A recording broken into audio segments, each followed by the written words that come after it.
बिस्मिल्लाहिर्रहमानिर्रहीम। मौजू और मनगढ़ंत अहादीस में से एक मशहूर हदीस आम तौर से दावत व तबलीग में भी बोला जाता है, बयानात में भी बोलते हैं।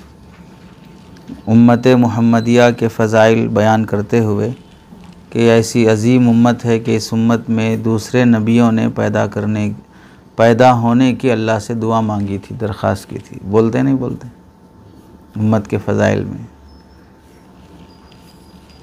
तो ख़ुद को कभी आईने में देख लेना चाहिए कि क्या मैं इतना अफजल हूँ कि हम जैसों के साथ पैदा होने के लिए कोई नबी दुआ मांगे होंगे। अरे समझे।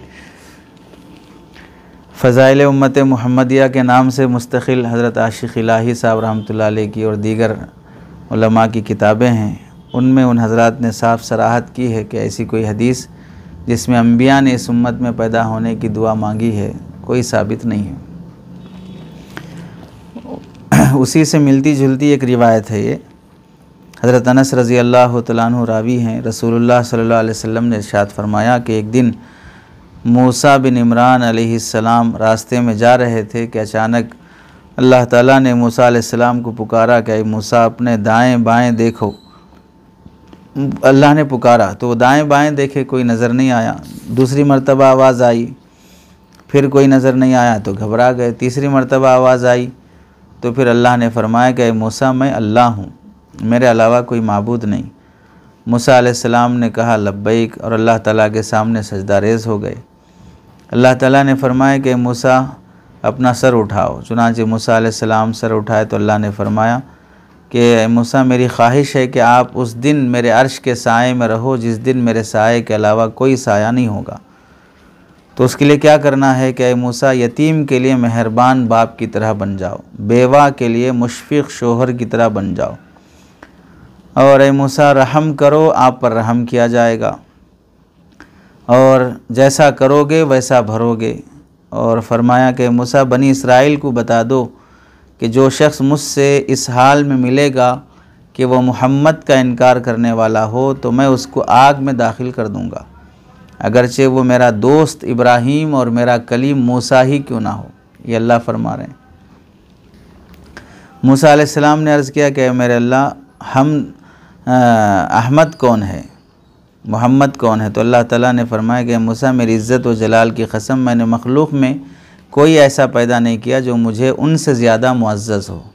आसमानों और ज़मीनों और सूरज और चाँद के पैदा होने से 20 लाख साल पहले, कितने 20 लाख साल पहले मैंने उनका नाम अपने नाम के साथ अर्श पर लिख दिया था, और मेरी इज़्ज़त व जलाल की कसम मेरी तमाम मखलूक़ पर उस वक्त तक जन्नत हराम है जब तक मोहम्मद और उसकी उम्मत इसमें दाखिल ना हो जाए। तो मूसा अलैहिस्सलाम ने अर्ज़ किया कि अहमद की उम्मत कौन सी है। तो अल्लाह ताला ने फरमाया कि उसकी उम्मत के लोग बहुत ज़्यादा तारीफ़ करने वाले होंगे, चढ़ते और उतरते अल्लाह की हम्द बयान करेंगे, हर हाल में कमर बस्ता होंगे, अपने आज़ा को खूब पाक करेंगे, दिन को रोज़ा रखेंगे, रात में इबादत में मशगूल होंगे। मैं उनके थोड़े अमल को भी कबूल कर लूँगा और उनको ला इलाहा इल्लल्लाह की गवाही की वजह से जन्नत में दाखिल करूँगा। ये अल्लाह ताला इस उम्मत के औसाफ बयान कर रहे हैं। मूसा अलैहिस्सलाम ने अर्ज़ किया अल्लाह मुझे उस उम्मत का नबी बना दीजिए।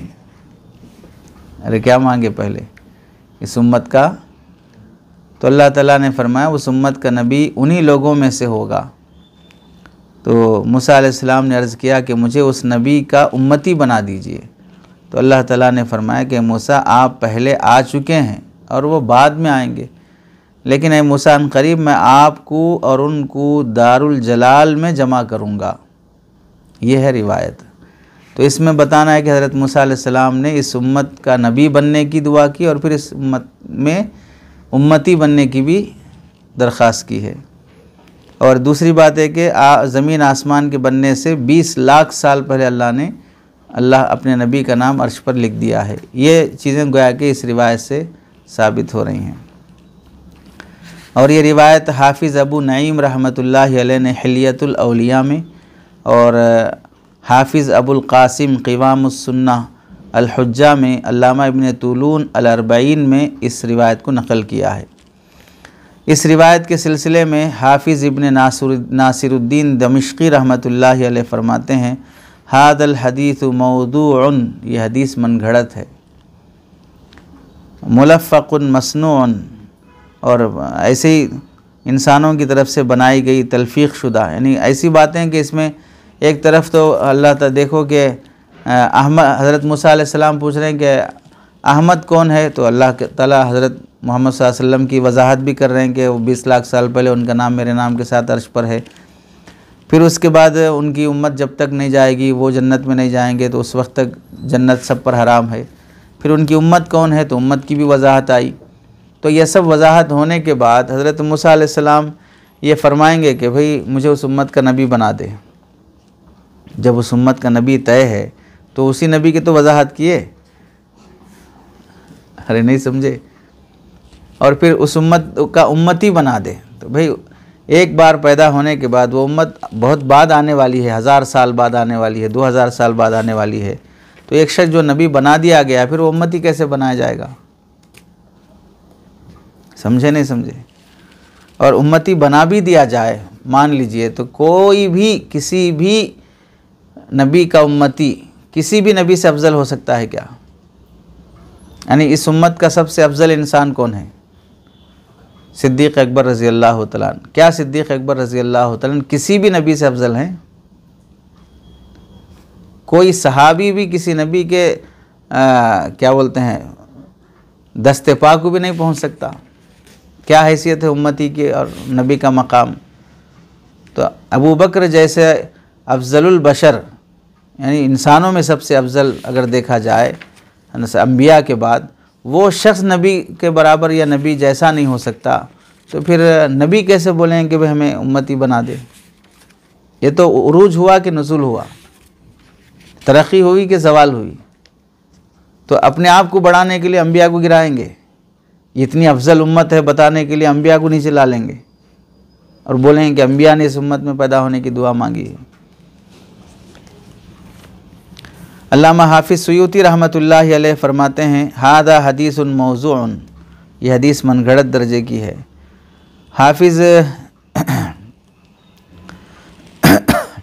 इस हदीस में जो रावी हैं अबू अय्यूब सुलेमान बिन सलमा, इनके बारे में इमाम बुखारी रहमतुल्लाहि अलैह ने भी तारीख़ुल कबीर में तज़किरा किया और कोई तबसरा नहीं फरमाया। हाफिज़ अपने अबी हातिम अल जर्ह व तादील में लिखा है कि मतरूकुल हदीस ला यश्तगिलु बिही, और फ़ज़करतु ज़ालिका लि इब्निल जुनैद फ़क़ाल सदक़ा काना यकज़बु वला उहद्दिसु अन्हु बाद हादा, झूठ बोला करता था, आज के बाद मैं कभी इससे रिवायत नकल नहीं करूँगा। तो हाफिज़ अबू हातिम रहमतुल्लाहि अलैह ने सुलेमान बिन सलमा को मतरूकुल हदीस करार दिया है। और हाफिज़ अबू हातिम मोहम्मद बिन इसहाक़ रहमतुल्लाहि अलैह ने लिखा है कि काना यकज़ब, झूठ बोला करता था। इमाम नसई ने कहा लैसा बिशैइन, इसकी कोई हैसियत नहीं है। हाफिज़ इब्न हिब्बान ने अल-मजरूहीन में लिखा है कि फ़लस्तु अदरी वज़ाहु सईद इब्न सलमा और सुलेमान बिन सलमा, मुझे नहीं मालूम कि हदीस कौन घड़ा है, लेकिन है तो घड़ी हुई हदीस ही है। अब घड़ने वाला सईद बिन मूसा रावी है या सुलेमान बिन सलमा रावी है, इस वास्ते के लिए अन्नल ख़बर फ़ी नफ़्सी मौज़ूअन वलैसा मिन हदीस रसूलिल्लाह सल्लल्लाहु अलैहि वसल्लम वला मिन हदीस इब्न उमर वला मिन हदीस नाफ़े वला मिन हदीस मालिक, किसी ने यह हदीस नकल नहीं की है, यह मनगढ़ंत दर्जे की रिवायत है। हाफिज़ अज़दी रहमतुल्लाह अलैह फरमाते हैं कि सुलेमान बिन सलमा मारूफ़ुम बिल किज़्बी, झूठ बोलने में बहुत मशहूर था। हाफिज़ अबू अली नेशापुरी रहमतुल्लाह अलैह लिखते हैं कि मतरूकुल हदीस, हदीस लिए जाने के काबिल ही नहीं है। हाफिज़ इब्न अब्दुल बर रहमतुल्लाह अलैह फरमाते हैं जामिउ बयानिल इल्म वलैसा सुलेमान हादा इंदहुम बिल कवी, सुलेमान मुहद्दिसीन के नज़दीक कवी दर्जे का रावी नहीं है। आगे लिखते हैं लिअन्नल हदीस मौज़ून सुलेमान फ़ला अदरी हल हुआ मन सना हल हुआ मिन सुनई सईद अम मिन सुनई सुलेमान लिअन्नल हदीस मौज़ून। हाफिज़ इब्न मुआफ़िक़ रहमतुल्लाह अलैह कहते हैं कि मतरूकुल हदीस, हासिल ये निकला कि इन तमाम मुहद्दिसीन के नज़दीक ये हदीस मनगढ़ंत दर्जे की है और इसका रावी भी झूठा और कज़्ज़ाब दर्जे का है। तो इसलिए ना ये बात बयान करना जायज़ है कि आप सल्लल्लाहु अलैहि वसल्लम की फ़जीलत में कि अल्लाह ने 20 लाख साल पहले अर्श पर अपना नाम के साथ नाम लिखा, और ना ये बयान करना जायज़ है कि हज़रत मूसा अलैहिस्सलाम या कोई भी नबी इस उम्मत में पैदा होने की दुआ मांगी है। इतनी अफजल उम्मत है। ये अम्बिया को नीचे गिराकर ख़ुद को ऊपर लाने की कोशिश करने का अंजाम ये होगा जब हो रहा है, समझे।